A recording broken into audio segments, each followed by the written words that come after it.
So இப்போ பார்த்தீங்கன்னா நான் வந்து ஒரு 5 செகண்ட்ஸ் வந்து இந்த ஸ்க்ரீனில் இருக்கணும், அதுக்கப்புறம் இன்னொரு ஸ்க்ரீனுக்கு மாறணும் அப்படின்னு சொல்லிட்டு ப்ரோக்ராம் பண்ணியிருந்தேன். ஸோ அதே மாதிரி மாறிடுச்சு. அதுக்கப்புறம் பார்த்தீங்கன்னா இந்த பேக் பட்டனை கிளிக் பண்ணோம் அப்படின்னா ஸ்க்ரீன் 2க்கு போகணும் அப்படின்னு சொல்லிட்டு நான் மென்ஷன் பண்ணியிருந்தேன். ஸோ அதை கிளிக் பண்ணுறேன். ஸ்க்ரீன் 2க்கு நம்மளுக்கு வந்துருச்சு. மேலே பார்த்தீங்கன்னா தெரியும் ஸ்க்ரீன் 2 அப்படின்னு சொல்லிட்டுருக்கு.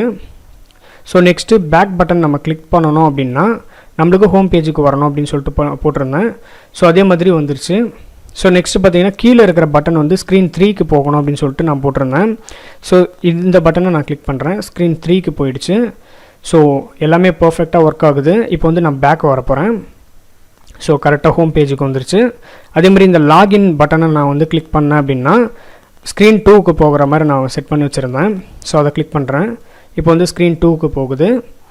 ஸோ நெக்ஸ்ட் வந்து பேக் பட்டன். ஸோ நெக்ஸ்ட்டு பார்த்தீங்கன்னா இங்கே ஒரு பட்டன் நான் க்ரியேட் பண்ணி வச்சுருக்கேன்.